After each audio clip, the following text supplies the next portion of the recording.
To those in need, the Prime Minister Malcolm Turnbull joins Christmas festivities at Sydney's Wayside Chapel.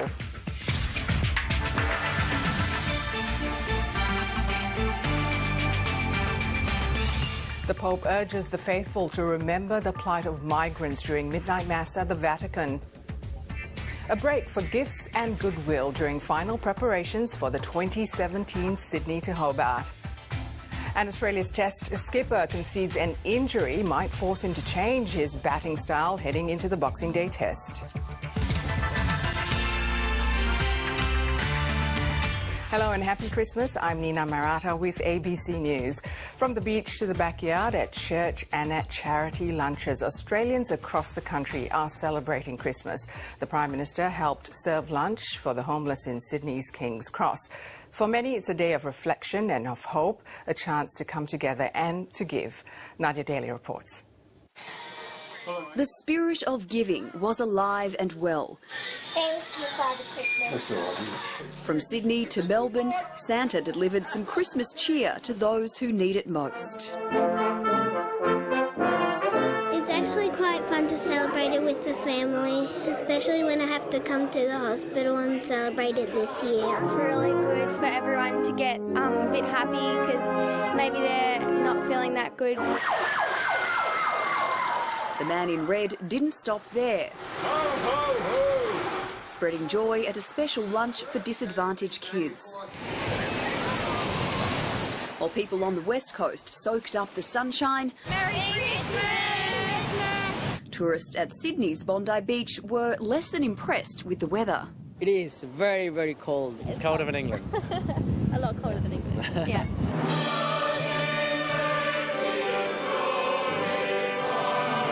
Across the country, Christians celebrated one of their most important days on the calendar. Into this world of tears and sorrows and fleeting pleasures, the Lord has sent solid joy in the person of his Son to be our Redeemer. Offering messages of hope to those confronted by tragedy.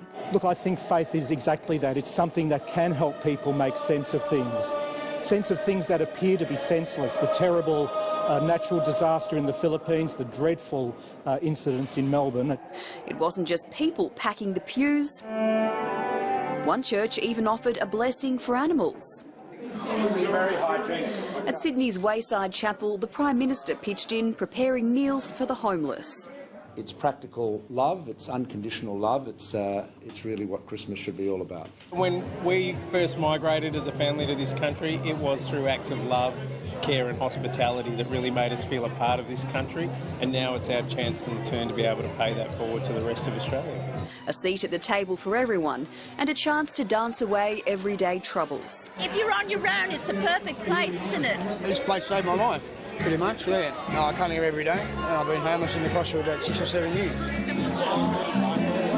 A day to come together and celebrate what's important. Nadia Daly, ABC News. While most Australians spent Christmas Day relaxing with their families, others chose to dedicate their time to helping people less fortunate. Noor Haidar caught up with just some of the Australians going above and beyond this festive season. At Elizabeth Ferguson's home in Brisbane, good food and good deeds are abundant this Christmas. It takes nothing to have one extra person at your Christmas table for the day, and just open your home and have some friendships there. Thank you so much for your invitation. She's invited two strangers to join friends and family for lunch. One of my parents passed away and they weren't at my Christmas table, and it was the same year that my kids were going to extended family. I just felt very lonely, and I thought, it must be a terrible feeling if someone doesn't have anybody. I thought, well, I'm going to be alone on Christmas Day. Oh yeah, why not? You know, be adventurous. From intimate gatherings to large community affairs, volunteers in Hobart prepared a lunch for hundreds of Tasmanians in need. People who are alone or people who don't have the means that a lot of us do to have a great Christmas, and that's to have a great meal, to share with family. This is an event that really embraces all that for them. In Sydney, 9-year-old Alice Ramsey spent the weeks leading up to Christmas gathering donations from friends and family. On Christmas Day, they probably won't see as many people walking through the city or where they are. So if we gave them some stuff, maybe they wouldn't feel as lonely. She hit the streets with her mother to personally deliver more than 40 homemade packs. She hopes will bring some Christmas cheer to those experiencing homelessness. If everyone does a tiny bit, we can make a big effort to help them. A small step making a big difference. Noor Haider, ABC News.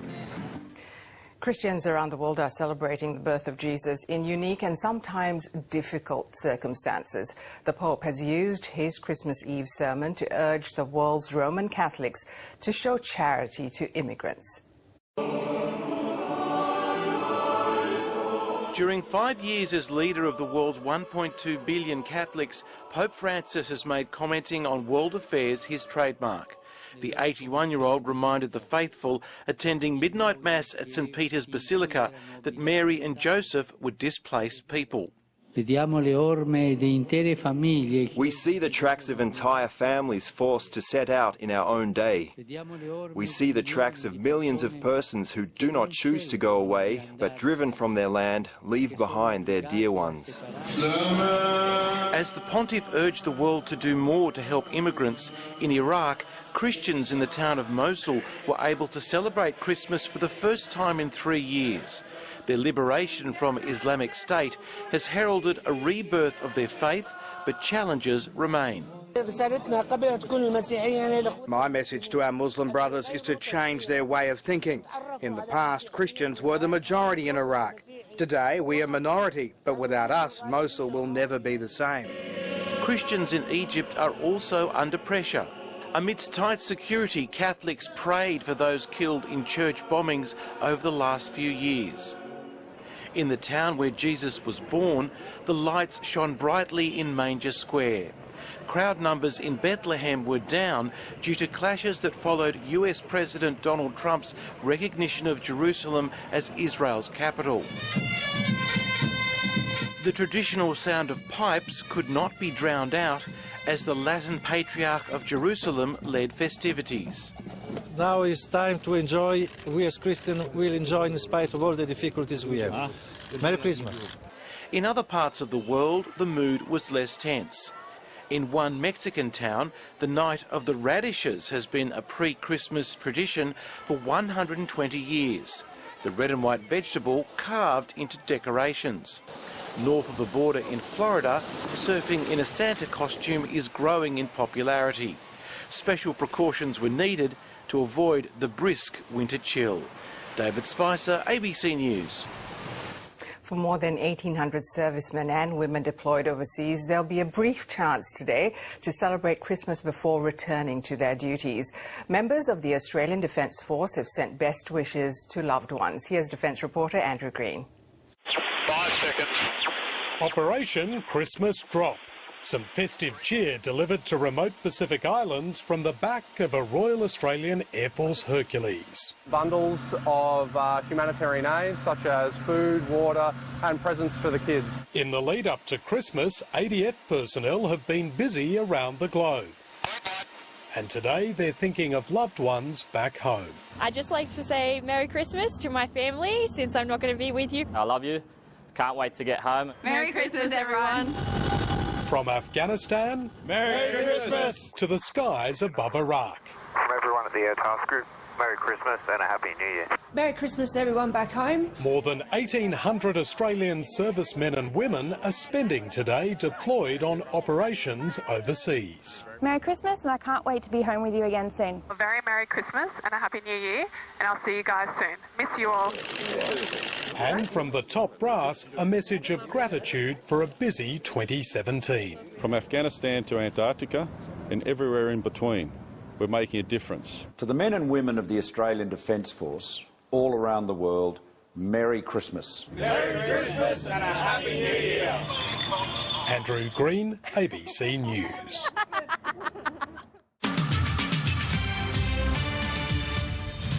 To other news now, 3 people are dead and another is in a critical condition after an accident west of Melbourne last night. Police say a speeding driver collided with another car on the opposite side of the road. The speeding vehicle was incinerated, killing both of its occupants almost instantly. The driver of the other car also died at the scene. Police are investigating whether drugs or alcohol were a factor.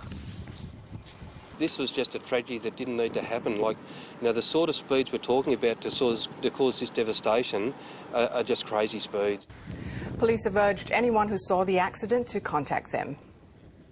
Russian opposition leader Alexei Navalny has cleared the first hurdle in his bid to contest next year's presidential election. The anti-corruption campaigner is seen as the most formidable of Vladimir Putin's opponents, but he still faces an uphill battle to be a candidate. Прекрасную Россию будущего. He's the dark horse candidate, seen as the only person mounting a genuine challenge to Vladimir Putin. Alexei Navalny tells his supporters they're heading into the wonderful Russia of the future.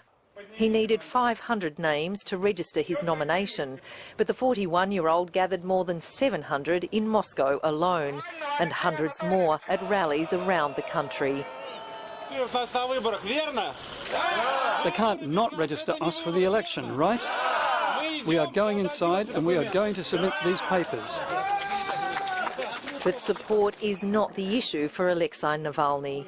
The Kremlin says he's ineligible to run because of a previous conviction. We are going into these elections to win. And despite our tiny resources, compared with them, we can take the fight up to the current government. Navalny says the fraud charge against him was trumped up because of his anti-corruption activities, and he's hoping the weight of numbers will force the Kremlin to allow him to stand. Either way, Vladimir Putin's lead seems unassailable ahead of the March election. Surveys show the current president with 80% support. And even with a fierce opponent like Alexei Navalny on his tail, Vladimir Putin is likely to become Russia's longest-serving leader since Stalin. Jane Braslin, ABC News. Jakarta is one of Asia's wettest cities, but it's running out of water. Tap water in Indonesia has always been too polluted to drink. Our Indonesia correspondent Adam Harvey travelled to the outskirts of Jakarta, where the water shortages are already being felt.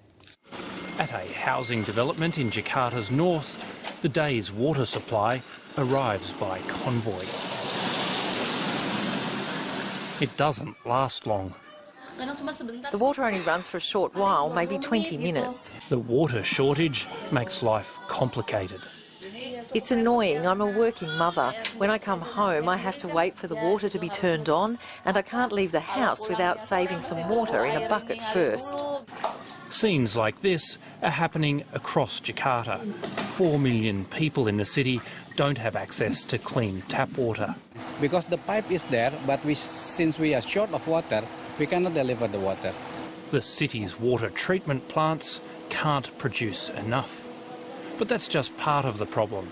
This water is drinkable when it's pumped out of the plant, but by the time it gets to people's homes, it's been contaminated again by ancient rusted pipes and storage dams like this. The scale of the water problem in Jakarta is only really apparent when you come to a place like this reservoir. The water here ends up in the taps of an apartment complex over there. It's black, it smells awful, and the sewage from this shanty town pours straight into it. Water to drink must be delivered by the bottle. The water boss says there is a solution. I believe that Jakarta should have what's called the saltwater desalination. But Jakarta has no money, and a desalination plant isn't even on the drawing boards. Until it's built, if it's ever built, locals have no choice but to buy their water one bottle at a time. Adam Harvey, ABC News, Jakarta. The international crews competing in this year's Sydney to Hobart have taken some time out for Christmas. Sailors were paid a special visit by Santa, who brought along some goodwill and gifts to yachties missing their loved ones across the globe. Here's our Sydney to Hobart reporter, Chris Robotham. Swapping Blitzen for a boat, Santa took to the water, spreading cheer to the 27 International Sydney-Hobart cruise. Merry Christmas! Merry Christmas, everyone! Sailors hailing from nations including South Africa, China and the US received gifts with a distinctly Australian theme. Yeah, I got getting great pairs. I'm going to play with my little brothers at home, yeah. The first time we passed the Christmas abroad and have the Santa Claus here, so we get the gifts. For some, it's their first Christmas abroad. Father Christmas's fleeting visit lifting the spirits of those thousands of miles away from family. This morning I woke up, it was all a bit quiet. My family texted me it's Christmas Eve back home, so they were all wishing me a Merry Christmas. So you had that pang, thought, oh, I miss everyone, and then you come out and see everyone dressed up. It's lovely, it really boosts me. For New Yorkers Linda and Andrew Weiss, a Christmas night tradition of watching the start of the Sydney-Hobart in the US led to the couple finally deciding to enter the race. Linda said, well, just do it. So we did it. And we didn't know what logistics would get here, but it's been fun doing it. Light winds are forecast for the start of the race before picking up on Wednesday. And the man in red is tipping a 9th Flying Honours victory for the most famous of the Super Maxis. Well, you'd have to go with Wild Oats. I mean, they didn't finish 2 years in a row, and I'm hoping that everything goes well for them this year. 103 yachts will begin the 628 nautical mile journey to Hobart at 1 o'clock tomorrow. Chris Rowbottom, ABC News. Australia's cricket captain Steve Smith has conceded he might have to change his batting style as he nurses a sore hand heading into the Boxing Day test. Smith copped another blow on the hand yesterday and was still in discomfort. The MCG was briefly a Christmas playground this morning as the children of Australian players took a turn emulating their fathers. But then it was time to get serious as England prepares to salvage some pride after falling 3-0 down in the series. It's a great occasion, great opportunity on such a big stage. It's an Ashes Test match, there's so much to play for, and that's exactly how they're going to approach it. Steve Smith has had to change his approach to the match. The Australian captain is still smarting from a nasty blow on the hand yesterday. And maybe I'll just have to use a bit more of my top hand throughout this game, a bit less wristy. That's encouraging news for the English side, given Smith averages 127 in Boxing Day tests. But the tourists are unlikely to get much help from the pitch. Doesn't look like there'll be a great deal of sideways movement, maybe a bit of reverse swing as the game goes on, but yeah, it looks a pretty flat wicket at this stage, yeah.